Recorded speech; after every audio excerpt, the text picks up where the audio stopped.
तो 9 जून जो है, 9 जून का द हिंदू एनालिसिस करेंगे। आई नो हमने 8 का नहीं किया है, तो हम जल्द ही करेंगे, ठीक है। तो स्टार्ट करते हैं। Meitei group leader held violence eruption Manipur. तो मणिपुर के अंदर देखिए वायलेंस जो है, ठीक है ना, ये पहली बार नहीं हुआ है। मणिपुर के अंदर जो राइट स्टार्ट हुए वो 2023 में स्टार्ट हुए, और इससे पहले भी मणिपुर एक डिस्टर्ब्ड स्टेट रहा है। 90s में भी वहाँ पर वायलेंस और राइट्स वगैरह होते रहे हैं। तो दोबारा से 20 जो नियरली अभी हुए हैं वो 2023 में हुए। And riots between Meitei community and Kuki Chin, ठीक है ना, कुकी चिन कम्युनिटी, कुकी चिन जो, ठीक है। तो अब यहाँ पर क्या है, देखो ये दो ग्रुप्स हैं। जो कुकी चिन है वो शेड्यूल ट्राइब ऑलरेडी है, ठीक है ना, और ये वाना भी शेड्यूल ट्राइब्स हैं, ठीक है। बट कुकी चिन नहीं चाहते कि ये शेड्यूल ट्राइब बने, तो ये इनकी बेसिक सी लड़ाई है, ठीक है। अब यहाँ पर क्या हुआ, Meitei group leader was held. तो यहाँ पर टॉप लीडर ऑफ लिखेंगे, top leader of Arambai Tenggol was picked up by security forces. अब यहाँ पर हमारे लिए क्या इम्पोर्टेंट है कि जो आरम्बाई तेंगोल ग्रुप का नाम है, this is the name of the group, and ये कौन सी कम्युनिटी का ग्रुप है, ये मेती कम्युनिटी का ग्रुप है, मेती रेडिकल ग्रुप। तो ये हमें लिखना है, ये क्वेश्चन हमें आ सकता है। क्वेश्चनिंग के लिए इनके टॉप लीडर को उठाया ए कनन सिंह, ठीक है ना, who is a former Manipur police head constable, ठीक है ना। तो यहाँ पर क्या इम्पोज करेगी, जैसे वायलेंस फैला सेक्शन 163 की ज़्यादा लोग इकट्ठे ना हो सके, section 163 of BNS, and BNS stands for भारतीय नागरिक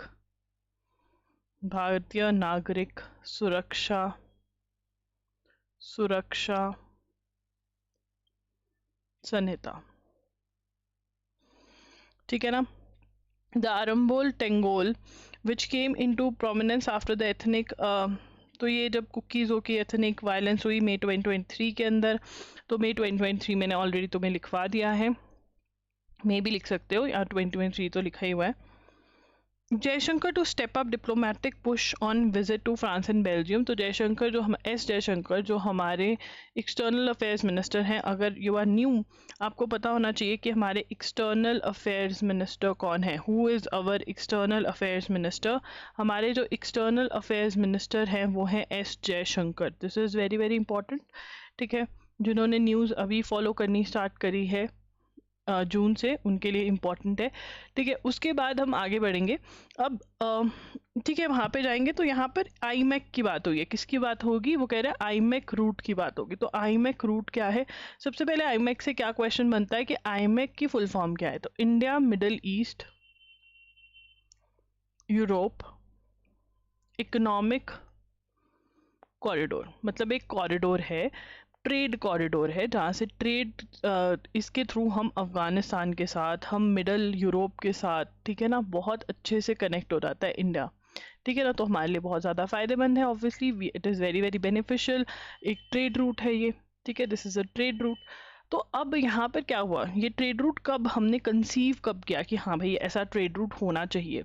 this trade route was conceived on sidelines of G20 in 2023। G20 2023 में कहाँ पर हुई थी, इंडिया ने होस्ट करी थी। तो यहाँ पर ये प्रोजेक्ट लॉन्च हुआ, this project was launch, this project was conceived. अब due to Israel Gaza conflict ये थोड़ा रुक गया है, बट ऑब्वियसली यहाँ पर बहुत इंपॉर्टेंट चीज़ें होने वाली हैं, ठीक है। अब आगे चलेंगे। Russia pushes offensive into Ukraine's eastern Dnipropetrovsk region. तो अब ये बहुत ज़्यादा इम्पॉर्टेंट है। रशिया ने ऑफेंसिव और अंदर पुश कर दिया है। Russia pushes offensive into Ukraine's eastern industrial region. अब ये क्या है, this is a very important industrial region, जहाँ पर जो है घुस गया है धनी प्रॉप्स यूज करते हैं हम, प्रोपेट एटर इतर, इतर भी यूज करते हैं OVSK, तो ऐसे याद करने का पड़ेगा। प्रॉप और इतर तो याद हो जाएगा, दनी OVSK, ये रटना पड़ेगा। तो यहाँ पर इन्होंने अटैक कर दिया which is a industrial town which is a very very important town part of Ukraine's economy, ठीक है ना। तो यहाँ पर रशिया ने 2022 में क्या, रशिया इन 2022 क्लेम्ड। अब ये सारे रीजन्स और इम्पॉर्टेंट हो जाते हैं, इनके ऊपर आपको MCQ क्वेश्चन आ सकता है, ठीक है ना। रशिया क्लेम्स डोनेस्क, एक मिनट, ये इसको याद करते हैं हम डॉन से, मैं हूँ डॉन, ठीक है ना। TSK, SK मेरे ख्याल से हर जगह लगता है। खेरसन, सन से याद हो जाएगा हरसन, के हरसन, ठीक है। लुंगी डैम से लुंगान्स्क, लुंगान्स्क, SK लग जाता है, लुगा, लुंगा एंस्क, ठीक है। उसके बाद ज़ेपोरिज़िया, तो ज़ेपो और जिया याद हो जाएंगे, ज़ेप्टो से भी।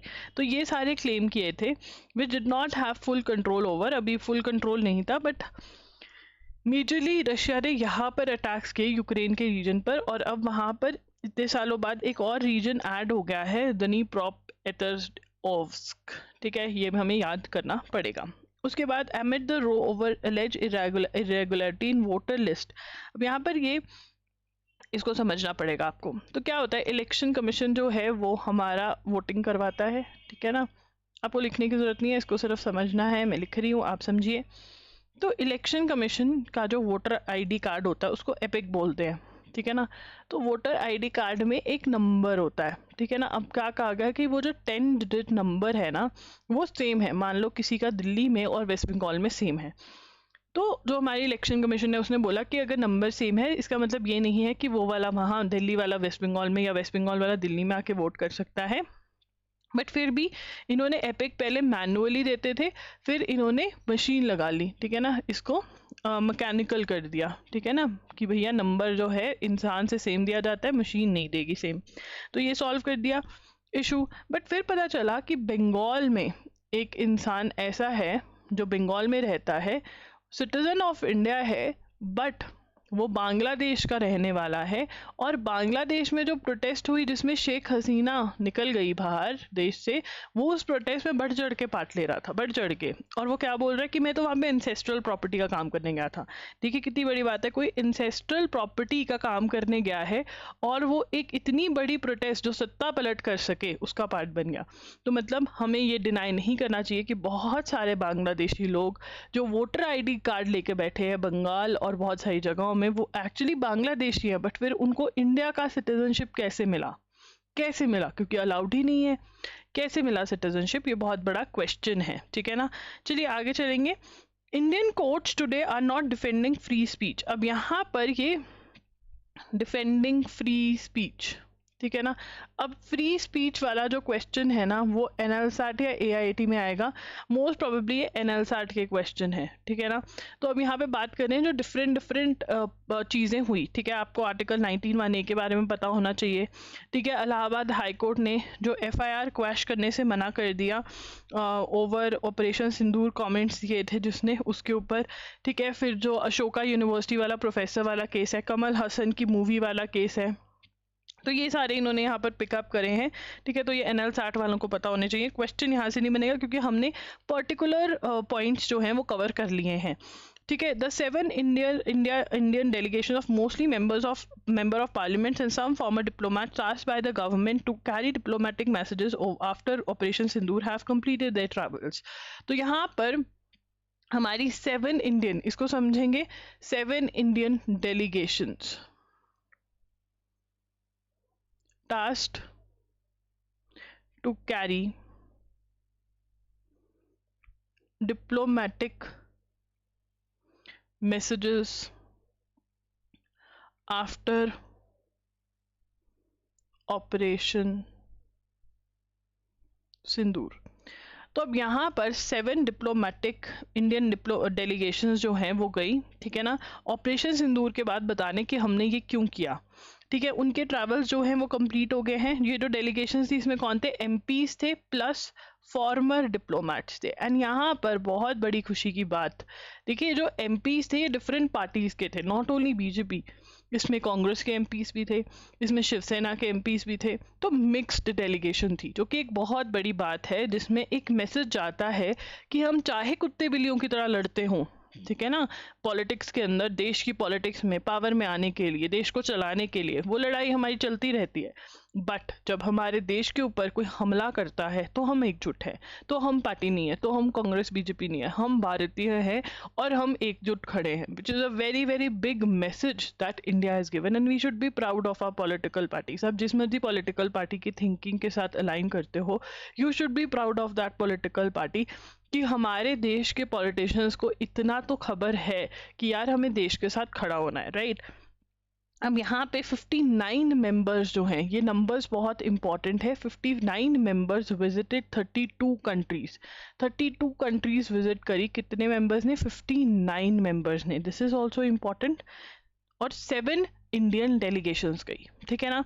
और ये क्या बताने गई, पहलगाम पोजीशन की, हम जो हैं, हम टेररिज्म को नहीं सहने वाले हैं, हम जवाब देंगे, ठीक है। Many of the countries visited are members of UNSC and include those which are elected non permanent members. Pakistan itself is a UNSC non permanent member, ठीक है ना, तो ये एक्स्ट्रा इन्फॉर्मेशन है, यूएनएससी नॉन परमानेंट मेंबर, ठीक है ना। पाकिस्तान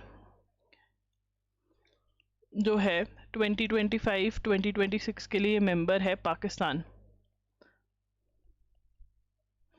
ठीक है। और they elected for was able to amend the UNSC statement to omit references to the resistance front that had claimed responsibility of the Pahalgam attack.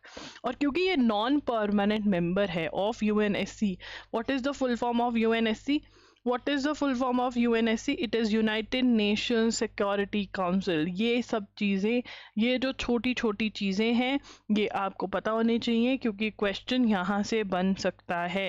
And guys, I am not afraid to tell you that current affairs का level जो है हर exam में difficult होता जा रहा है। And अगर आप रेगुलरली, चाहे आप यहाँ पर क्लास लगा रहे हो, मेरे पास नोट्स बना रहे हो, रिवाइज कर रहे हो, MCQs अटेम्प्ट कर रहे हो, अगर आप ये काम कर रहे हो, बहुत बढ़िया बात है। बट अगर आप सोच रहे हो ना कि पहले की तरह आप वो वन लाइनर इंपॉर्टेंट टॉपिक्स की वीडियोस यूट्यूब पे देख करके आपका काम बन जाएगा, तो आप गलत हो, क्योंकि अब एग्ज़ाम वालों को भी शायद पता चल गया कि यूट्यूब पे ऐसा हो रहा है, ठीक है ना, शॉर्टकट बज रहे हैं, तो शॉर्टकट वाला काम नहीं होगा। आपने इन डेप्थ अगर नहीं पढ़ाई करी होगी तो कुछ भी आपको हेल्प नहीं करेगा, ठीक है ना। So be proud of yourself अगर आपने जून से पढ़ना स्टार्ट कर दिया है फॉर योर 2026 एग्जाम्स, एंड अगर आप क्लैट, एलेट, स्लैट, AIAT देने वाले हो एंड आपका जनवरी टू जून पेंडिंग है, तो ₹1500 में आपको बंडल जो मिल रहा है वो बंडल लीजिए। मैं लिंक्स अपडेट करवा देती हूँ एजुगिरी पर, वो बंडल आप खरीदिए और सारी की सारी न्यूज़ आप जैन टू जून की ख़त्म कर दीजिए, और फिर जुलाई से एक नया एरा स्टार्ट होगा जिसमें आपका कोई भी पेंडिंग वर्क नहीं होगा, ठीक है। तो अब पाकिस्तान ने क्या किया, वॉज एबल टू, लिखेंगे was able to amend the UNSC statement to omit references to the resistance front TRF that claimed responsibility of Pahalgam attack.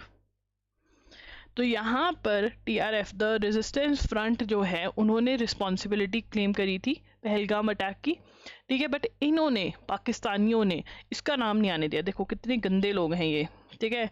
अब आगे, that Pakistan manage to be chosen chair of Taliban sanctions committee and vice chair of UN counter terrorism committee will make India's का, मतलब ये head कर रहे हैं इसको, India का टास्क थोड़ा डिफिकल्ट हो जाएगा, बट आई नो हमारे साथ हम सच्चे हैं, हमारे साथ हमारे भगवान है और हम ही जीतेंगे, राइट। तो उसके बाद ये बता रहे, तो पाकिस्तान तो कॉपी कैट है, खुद की अकल तो इसमें है नहीं है, ठीक है ना। तो कॉपी कैट ने फिर अपनी डेलीगेशन भेजी, बट अकल के साथ थोड़ा पैसा भी होना चाहिए कॉपी करने के लिए, इनके पास पैसा भी नहीं है, तो ये इतनी सारी डेलीगेशंस तो नहीं भेज पाए जितनी हमने भेजी, वो एक ही डेलीगेशन को धक्के खाने भेज दिया है डिफरेंट देशों में, ठीक है ना। Now, in May this year, the Reserve Bank of India issued a policy framework or how it will publish regulations, directions, guidelines. तो RBI ने बताया कि हम rules and regulations कैसे publish करेंगे, ठीक है ना। तो यहाँ पर May 2020, May 2025, RBI issued a policy framework. आप लिखते जाइए, स्क्रीन पर नहीं भी आ रहा है तो नेट का इशू है. framework for how it will publish regulations या laws, ठीक है ना. सिमिलरली जैसे इसमें सेबी ने हमें बताया इन Feb 2025 कैसे रूल्स पब्लिश करेंगे, ठीक है ना. लोगों के लिए पब्लिक भी करेंगे कि आप अगर, तो इनके पास क्या कह रहे हैं. अब एक मिनट, सबसे पहले हम लिख लें आरबीआई की फुल फॉर्म. और आरबीआई है क्या?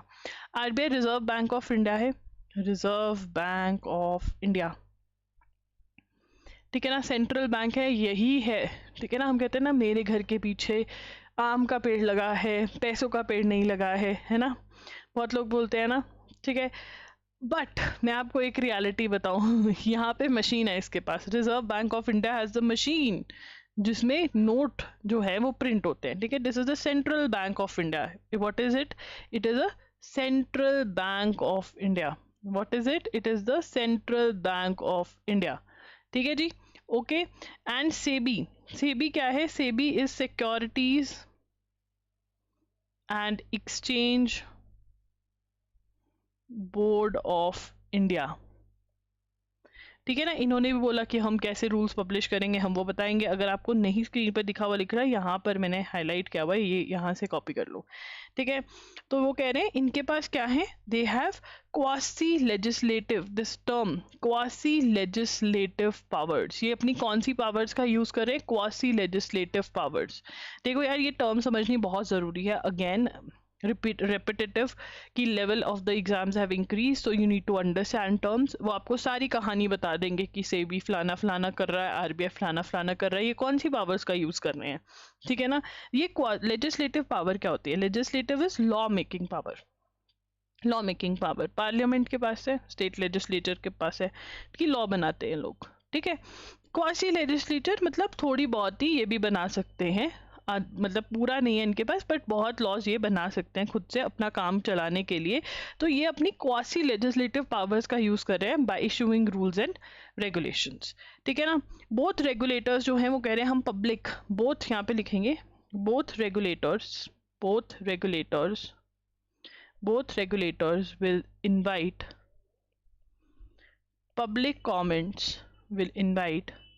public comments for 21 days. 21 days के लिए पब्लिक के लिए ये ओपन होगा कि आप आइए और बताइए कि क्या चेंजेस हमें लेकर आनी है, ठीक है. ये आरबीआई और सेबी है, इनके फुल फॉर्म भी पता होना चाहिए क्या करते हैं. ये सेबी स्टॉक एक्सचेंज को संभालता है. Significance of census. सेंसस क्यों इतना ज़रूरी है और सेंसस के बारे में हम बार बार बात कर रहे हैं, है ना. तो census is counting of the population. अब इसमें सेंसस जो है वो किसने अनाउंस किया? Union home ministry has announce. This is a very important question. कौन सी मिनिस्ट्री ने अनाउंस किया है census? Union home ministry has announce. लिखेंगे union home ministry has announced to conduct census in 2 phases and the reference date for census enumeration would be 1st March 2027, ठीक है ना. तो यहाँ पर 2 फेजेस में होगा. यूनियन होम मिनिस्ट्री ने बोला है कि भैया करेंगे, ठीक है. 1 मार्च इज द सेंसस की रेफरेंस डेट, ठीक है. तो ये हमें पता होना चाहिए, ठीक है. सेंसस होता क्या है? Census is a process of collecting, compiling and analysing the population of the country, ठीक है, what is census? Census is the process of, लिखेंगे census is the process of collecting, compiling, collecting, compiling, and analyzing the population of the country.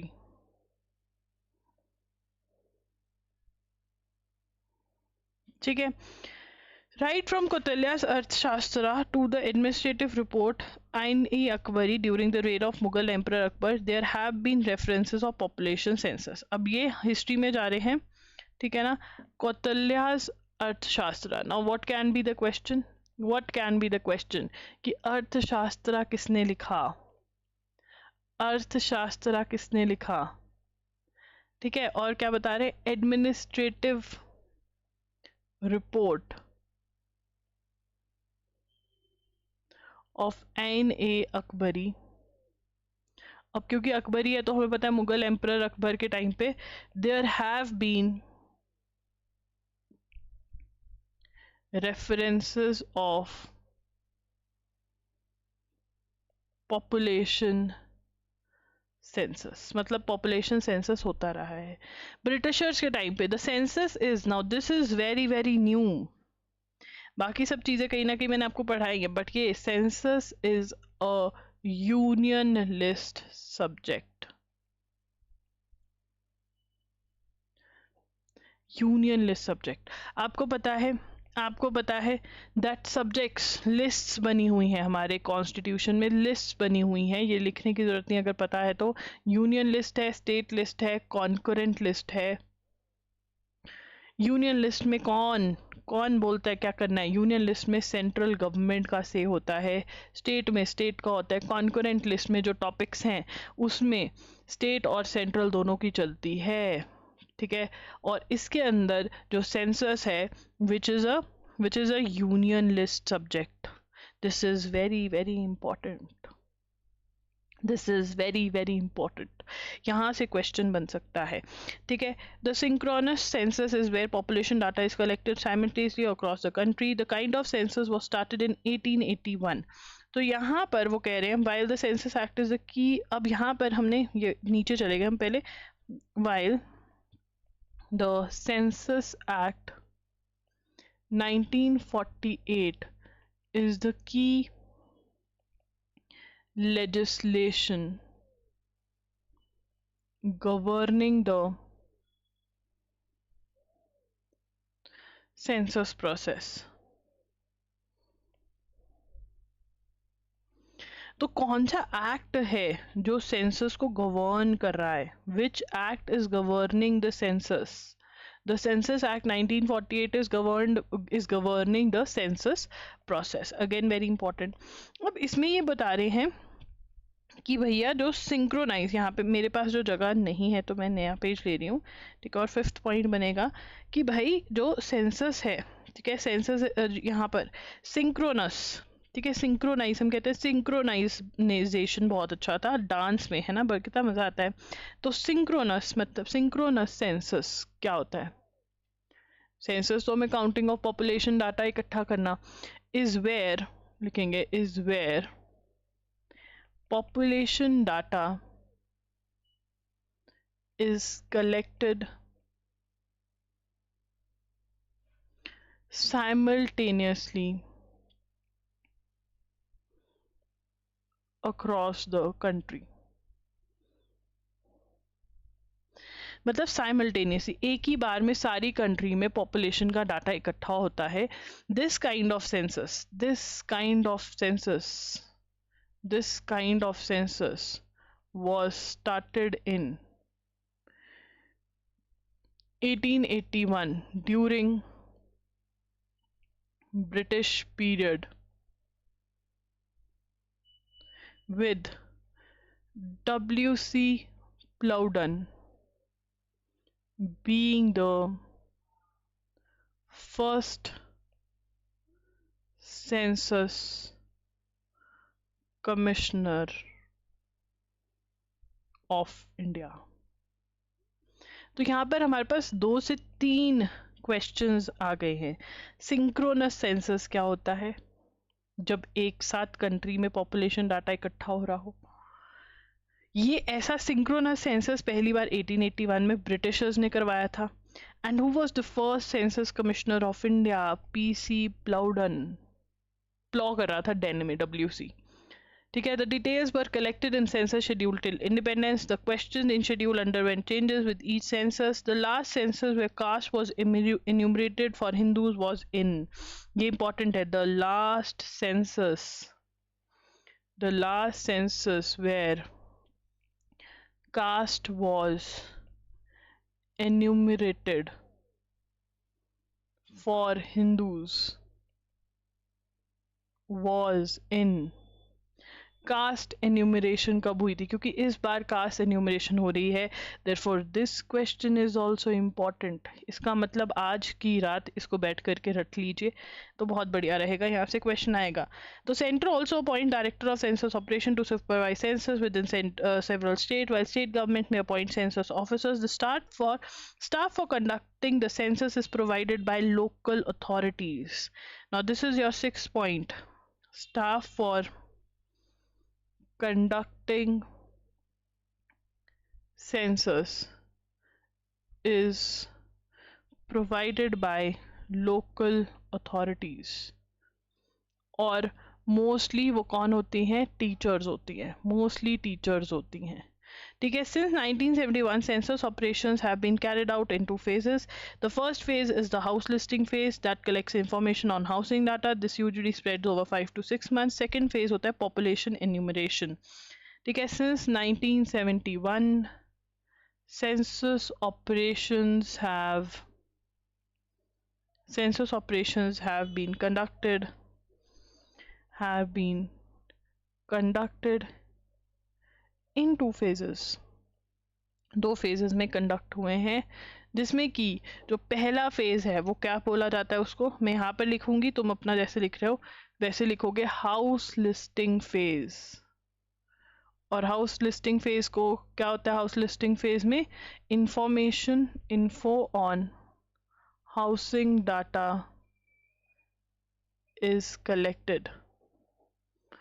और दूसरा phase क्या होता है? Population enumeration phase. दूसरा phase क्या है? Population enumeration phase. ठीक है ना, जिसमें पॉपुलेशन से रिलेटेड डाटा इकट्ठा करा जाता है। The decennial census has happened from 1881 till, decennial मतलब हर 10 साल बाद जो सेंसस होता है वो होता रहा है। यहाँ पे लिखेंगे the decennial census had happened from 1881 till 2011। तो ये सेंसस हमेशा हर 10 साल बाद होता रहा, और फिर सेंसस कब ड्यू था? 2021 में, बट ड्यू टू कोविड ये नहीं हो पाया। ठीक है, the present census can be considered the most significant in independence. क्यों? क्योंकि इसके बाद जो है क्या होगा? इसके बाद लोकसभा। ठीक है ना, अब यहाँ पे significance of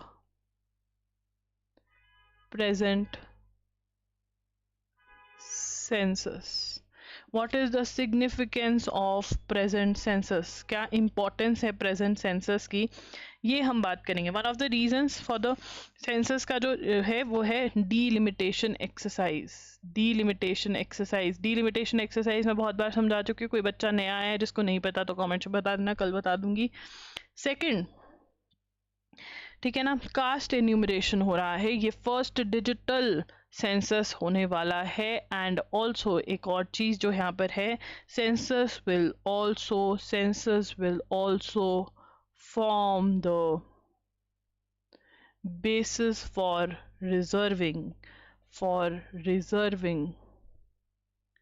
1/3 of seats for women in Lok Sabha and state assemblies।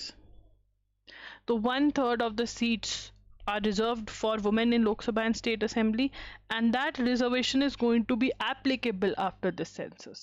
तो ये सेंसस बहुत इंपॉर्टेंट है. कास्ट सेंसस होगी, कास्ट सेंसस से क्या पता चलेगा कि भैया कितनी रिजर्वेशन, क्या फ़ायदा हुआ क्या नहीं, तो ये सब चीज़ें हमें कास्ट सेंसस से पता होंगी, जो इस बार हो रहा है. ठीक है. Carlos Alcaraz saved 3 championship points as he produced an astonishing fight back 2 sets. French open final, French open final कौन जीता है मेंस का? Carlos Alcaraz. यार अल्काराज तो गाड़ी भी है ना, क्रेटा की बहन. कार्लोस कितने आदमी थे, इससे याद हो जाएगा. उसके बाद स्पेन्स लिखेंगे, Spain's Marcel Granollers and Horacio Zeballos of Argentina won French Open men's doubles. उसके बाद Sara Errani and Jasmine Polini won women's double title French Open में. ठीक है ना. Sara Errani, I think she won the mixed one also. Israel to stop Thunberg from reaching Gaza shores. Now what is this? Israel government on Sunday voted to prevent an aid boat carrying Greta Thunberg and other activists from reaching the Gaza Strip. So Israel government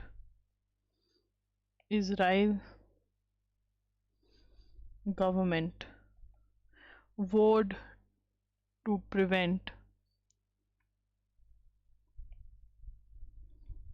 an aid boat carrying Greta Thunberg and other activists from reaching Gaza Strip. Now Thunberg, she is a climate right activist and ये सब. ठीक है ना. वो कहते हैं कि भैया हम नहीं आने देंगे. Mister Thunberg, a climate campaigner, is among 12 campaigners. ठीक है. ग्रेटा थनबर्ग क्या है? Climate campaigner among 12 activists aboard the Medellin, which is operated by, ये important है, which is operated by Freedom Flotilla Coalition. The vessel departed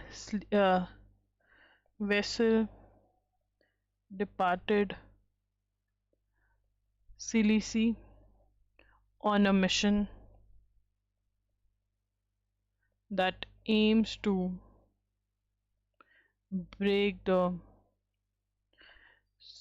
sea blockade of Gaza and deliver humanitarian aid. Now this is again very, very important. I think the reason I was not able to do the newspaper because the newspaper was very heavy, I suppose, and then I was tired and there was an allergy, but allergy was a separate thing, that is why. So this was a really heavy newspaper. Israel government vote to prevent an aid boat. तो aid boat कौन लेकर आ रहा है? Greta Thunberg है उसके अंदर. Greta Thunberg कौन है? She is a climate campaigner, climate activist है, क्लाइमेट राइट्स के लिए. इसमें 12 एक्टिविस्ट और भी हैं, टोटल 12 हैं, और वो मेडलिन नाम की किसी पोर्ट पर आ रहे हैं, जो फ्रीडम फ्लोटिला कोलिएशन एक ग्रुप चलाता है. सिलिसी से ये निकले हैं और इनका एम क्या है? इनका एम है to break the sea blockade of Gaza. जो सी ब्लॉकेज करा हुआ है कि सी से कोई सामान नहीं आ सकता गाजा में, और ह्यूमैनिटेरियन एड जो हेल्प है वो पहुंचा सकें, ये एम है इनका. Trump sends military force to Los Angeles over protest. तो एलए के अंदर प्रोटेस्ट हो गई है. Trump sends military force to Los Angeles over protests. ठीक है. Hundreds of National Guard troops took to Russia's deployment against a some violent protest against immigration enforcement. किसके against protest हो रही है? Against immigration enforcement raids. ठीक है ना, जो इमिग्रेशन इलीगली बैठे हैं उनके अगेंस्ट रेड्स हो रही हैं. तो बिजनेसमैन को बहुत इफेक्ट पड़ता है क्योंकि वो सस्ते में काम करवा रहे हैं इन लोगों से. 10 of thousands of people join anti-government protest in Madrid. Anti-government protest. Anti-government protest in Madrid. ठीक है. स्पेन के अंदर opposition rallied in an opposition organized demonstration in Madrid. Opposition organized demonstration in Madrid accusing मतलब allegation लगा रहे हैं, accusing Spain PM Pedro Sanchez of corruption. अब ये प्रोटेस्ट में इन्होंने क्या किया? ठीक है, ये तो ये पता चल गया कि स्पेन के PM के अगेंस्ट करप्शन के एलिगेशन. Many waving red and yellow Spanish flags marched in the Plaza de España in the center of capital and chanted. ठीक है ना, तो यहाँ पर waving red and yellow Spanish flags marched in Plaza de España in center of capital and chanted Pedro Sanchez resign. क्या मांग रहे हैं? Resignation of PM of Spain. ठीक है, आगे चलेंगे. India and Mongolia, again very very important. I hope you guys have your green pen. India and Mongolia hold joint military exercise. ठीक है, अब इस एक्सरसाइज का नाम क्या है? इसका उलान बटार. ठीक है ना, काउंटर टेररिज्म, इन सब चीज़ों पे ये 17th एडिशन है ऑफ नोमैडिक एलिफेंट. ठीक है ना, at special forces training centre in Mongolia. ठीक है, the 2-week exercises annual event conducted. ठीक है, लास्ट टाइम 2024 में कहाँ पर हुई थी? उमरोई मेघालय. तो इसको पढ़ लेते हैं. Military contingents of India and ongoing exercise in Udaba are actively exchanging best practices counter-terrorism through drills. 17th edition. तो ये दो exercises हो रही हैं. ठीक है ना, तो ये दोनों इंडिया और मंगोलिया के बीच में है. ठीक है, उसके बाद शुक्ला जो है, शुभांशु शुक्ला मिशन पे जा रहे हैं. He is the first Indian citizen who will be going to ISS, that is international space center. ठीक है ना, तो यहाँ पर शुभांशु शुक्ला. ठीक है ना, तो ये कौन से एक्सियम 4 मिशन पे जा रहे हैं? कहाँ जा रहे हैं? First Indian to go to ISS, that is international space station. ठीक है ना, एक्सियम 4 मिशन का नाम है, ये बहुत इंपॉर्टेंट है. ठीक है, second Indian to travel to space 41 years after Rakesh Sharma undertook a space flight in 1984 on board Soviet Union Soyuz spacecraft. जहाँ जहाँ अंडरलाइन क्या है वो एक रीज़न है, वो आपको याद करना ही करना है। जो ये जा रहे हैं ये कौन पे जा रहे हैं? स्पेस एक्स का जो फैल्कन 9 रॉकेट है उस पे, and Dragon space capsule launch pad 39A at KSC in Florida, वहाँ से ये लॉन्च हो जाएंगे। ठीक है। How is India planning to localize EV manufacturing? ये ईवी मैन्युफैक्चरिंग वाली जो चीज़ है, ठीक है ना, ये हम ऑलरेडी पढ़ चुके हैं बहुत बार। ठीक है, तो यहाँ पर more than a year since it was announce, ministry of heavy industries notified. अब यहाँ पर लिखेंगे ministry of heavy industries announced notified guidelines of scheme to promote manufacturing of electric passenger cars in India. ठीक है ना, तो ये कौन सी मिनिस्ट्री ने करी? उसके बाद जो 8000 व्हीकल्स अलाउ कर रहे हैं और वो सब चीज़ें कर रहे हैं, ये हम ऑलरेडी पढ़ चुके हैं। ठीक है ना।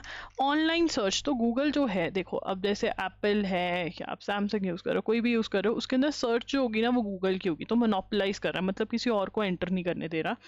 तो यहाँ पर ठीक है ना, antitrust US department of, यहाँ पे पहले इसको पढ़ लेते हैं। Google said it is going to antitrust decision aimed at making competition, US antitrust decision aimed at making competition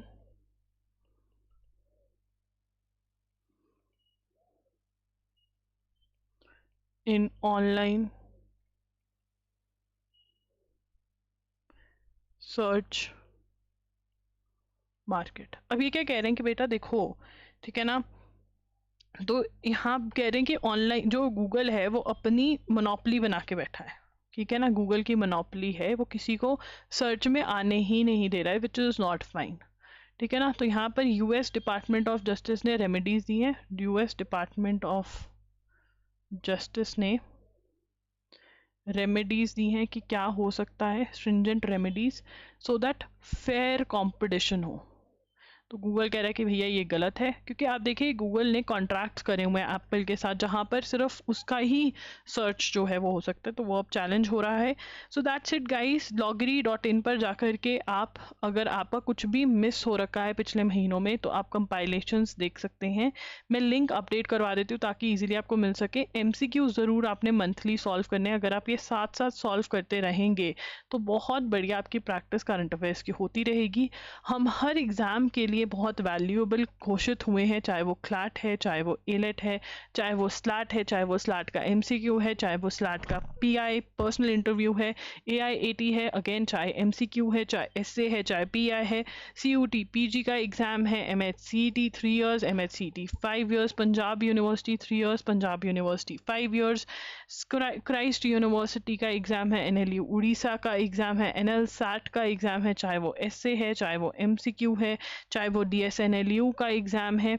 तो कोई भी एग्ज़ाम आप उठा लीजिए, कुरुक्षेत्र यूनिवर्सिटी का एग्ज़ाम है, लखनऊ यूनिवर्सिटी का एग्ज़ाम है, कुरुक्षेत्र, इलाहाबाद यूनिवर्सिटी का एग्ज़ाम है, कश्मीर यूनिवर्सिटी का एग्ज़ाम है। We are of great help, right. तो ज़रूर फॉलो करें हमारी करंट अफेयर्स। बस जिनका एग्ज़ाम 2025 एंड में है उनको जनवरी से लेकर के दिसंबर तक के करंट अफेयर्स फॉलो करने हैं। बट अगर आप स्लैट का एग्ज़ाम दे रहे हो, AIT का एग्ज़ाम दे रहे हो, you have to cover January 2026 also for your interview, and जिनका एग्ज़ाम 2026 में है आपको जून 2025 से लेकर के मंथ ऑफ द एग्ज़ाम 2026 तक के करंट अफेयर्स कवर करने हैं। ठीक है, thank you for watching the video, bye bye and take care.